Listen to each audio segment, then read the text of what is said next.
안녕하세요. 운수 좋은 날입니다. 제가 루카스와 떨어져서 지낸 지 벌써 4개월이 지났습니다. 저는 한국에서 지내고 루카스는 스웨덴에서 지내면서 많이 보고 싶더라고요. 그래서 요즘에 가끔씩 결혼식 영상을 다시 보고는 하는데요. 그 영상을 볼 때마다 기억에 남는 순간이 있더라고요. 바로 그 순간은 제가 보청기로 결혼식의 서약을 온전하게 듣던 그 순간입니다. 스웨덴의 수도인 스톡홀름에 있는 작은 성당에서 결혼식을 했었어요. 그런데 그곳에는 텔레콜, 그러니까 히어링 루프 시스템이 준비되어 있었습니다. 히어링 루프는 쉽게 말하자면 공간에 설치된 전선을 통해 마이크 소리나 음향 신호를 자기장으로 보내고 보청기 안의 텔레코일이 그 신호를 받아서 말소리나 음악을 더 또렷하게 들을 수 있게 해주는 시스템이에요. 그날 성당에 구비되어 있던 텔레코일 시스템 덕분에 저는 보청기로 신부님의 주례와 또 저희의 서약, 그리고 사촌동생 수아의 플룻 연주, 또 반주자님의 피아노 연주까지 잘 들을 수 있었습니다. 루카스랑 결혼식장에서 함께 서 있던 그 순간에 그 결혼식의 말과 음악이 저에게도 온전하게 느껴진다는 게 참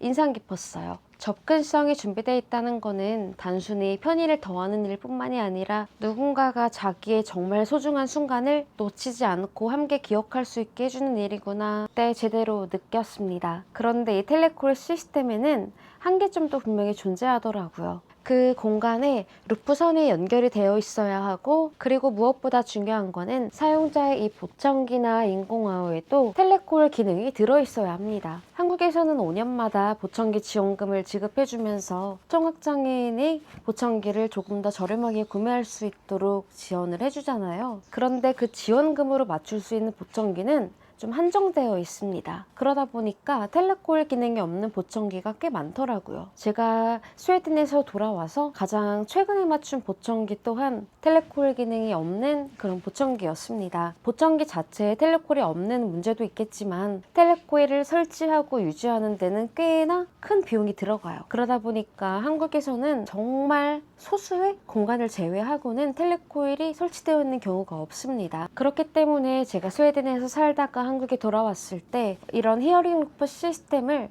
일상에서 접하고 체감하기는 정말 어려웠어요. 그리고 보청기를 맞출 때에도 이런 접근성 기능이 있다는 거를 충분히 안내받지 못한다고 느끼기도 했습니다. 사실 한국에서는 최근에 들어서야 텔레코일이라는 그런 시스템이 알려지기 시작했고, 텔레코일 시스템을 도입해야 된다는 그런 이야기들이 논의되기 시작했어요. 그런데 스웨덴에서는 1955년에 처음으로 영화관의 텔레코일 시스템이 도입되기 시작했고, 50년대 후반부터는 많은 업체들이 그 히어링 루프 시스템을 설치하기 시작했다고 합니다. 특히 학교나 성당 같은 공공장소에 시스템이 많이 도입됐다 그래요. 마이크로 많은 대중에게 목소리를 전달해야 되는 그런 공간이죠. 학교도 교수님이 마이크를 통해서 학생들에게 설명을 하고, 교회나 성당 같은 경우에도 신부님이 마이크를 통해서 말씀을 하시는 경우가 많잖아요. 그렇다 보니까 제가 결혼을 했던 그 성당도 엄청나게 오래전부터 이 텔레코일 시스템이 도입이 되었다 그래요.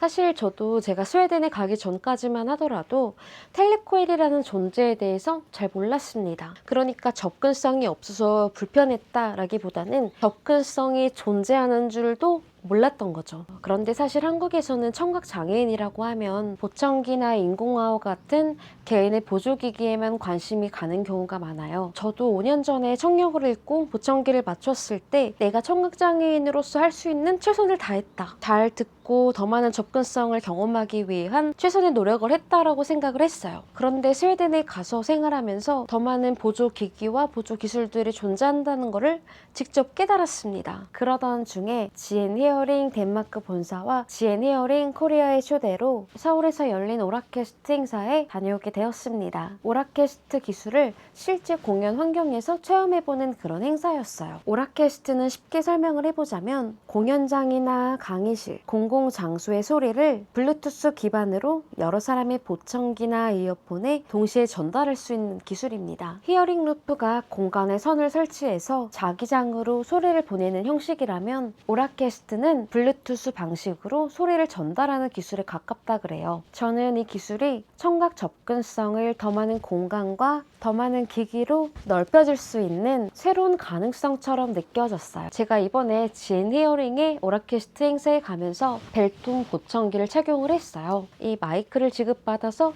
마이크로 시끄러운 환경에서 대화를 했는데, 사실 저는 5년 전에 청각장애인이 되고 나서 이런 게 있는 줄 처음 알았어요. 솔직히 뭐랄까 실감했어요.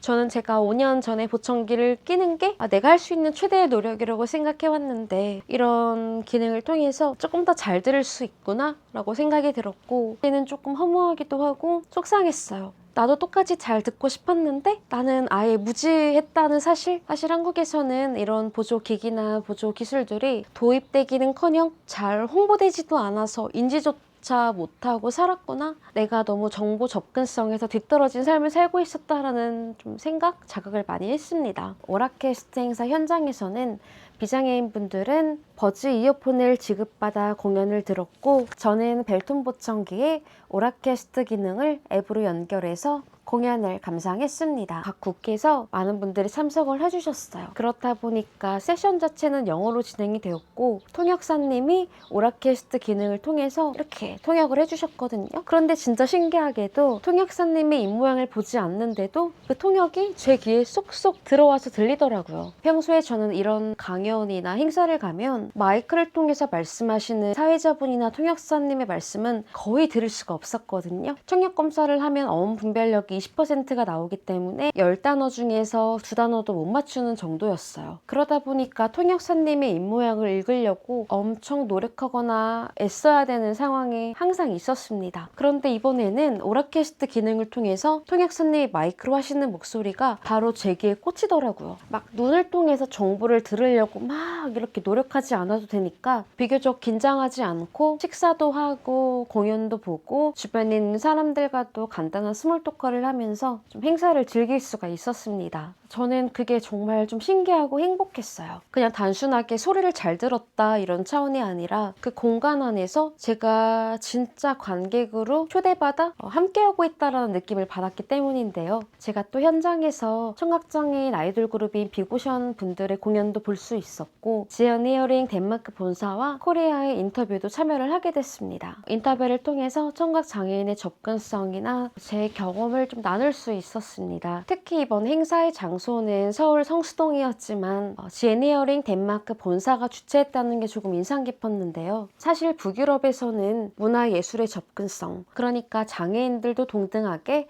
문화예술에 참여할 수 있어야 한다 라는 그런 장애인의 접근성 인식이 조금 더 당연한 권리로 받아들여질 때가 있다고 느낄 때가 많았거든요. 한국에서도 이런 오라케스트 기술이 공연 예술장뿐만이 아니라 교육 분야에서 정말 큰 도움이 될 수 있겠다고 느꼈습니다. 청각 장애 학생이 교실이나 강의실에서 선생님의 목소리를 보청기나 인공아웃 혹은 이어폰으로 직접 전해들을 수 있다면 그건 단순히 소리를 듣는 문제가 아니라 학습권과 연결되는 일이니까요.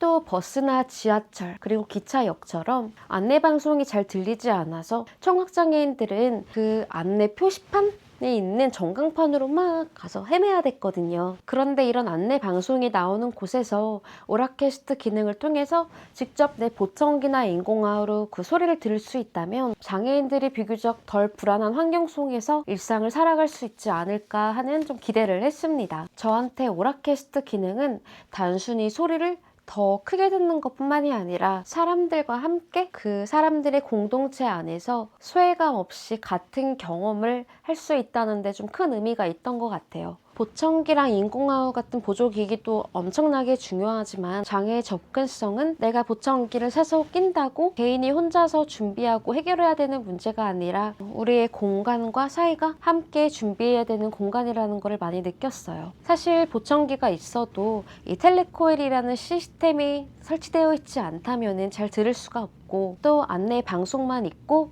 안내 문자가 없다면 시각 정보에 많이 의존하는 청각장애인들은 그 정보에서 또 배제될 수 있잖아요. 그래서 단순히 청각장애인들이 보청기만 끼고 인공화음만 착용을 하는 그런 노력이 청각장애인이 경험할 수 있는 최대의 접근 가능한 범위가 아니기를, 최대의 접근 도달 범위가 아니기를 바라고 있습니다. 저도 이렇게 영상을 찍으면서 울컥해요. 내가 더 많이 홍보하고 알려야겠다라는 생각을 하고, 청각장애인으로서의 고충뿐만 아니라 청각장애인에게 어떤 것들이 필요한지 더 많이 공부하고 더 많이 알려야겠다. 그래서 정말로 우리 사회에서 이런 오라캐스트 시스템의 보급이 더 빠르게 시작될 수 있도록 노력해야겠다 생각을 했습니다. GN 히어링 측에서 저를 오라캐스트 서울 세션 행사에 초대해 주신 덕분에 저는 좀 새로운 경험을 하면서 청각장애인의 문화생활, 교육, 대중교통 접근성이 앞으로는 정말 많이 달라질 수 있겠다는 그런 생각을 했습니다. 그래서 조심스럽지만 기대를 해보고 싶습니다. 언젠가는 이런 기술이 특별한 행사에서뿐만이 아니라 학교와 공연장, 영화관, 버스와 지하철 같은 그런 일상 속에서도 너무나 자연스럽게 사용되는 그런 미래를요. 저 그 미래를 이제는 한번 기대해봐도 될까요? 그리고 이번에 새로 맞춘 벨툰 보청기와 이런 마이크를 통해서 저의 생활이 조금 더 편리해지고 행복해지는 만큼 여러분들의 일상도 평온하고 행복하시기를 바라겠습니다. 그럼 다음 영상에서 뵐게요. 안녕!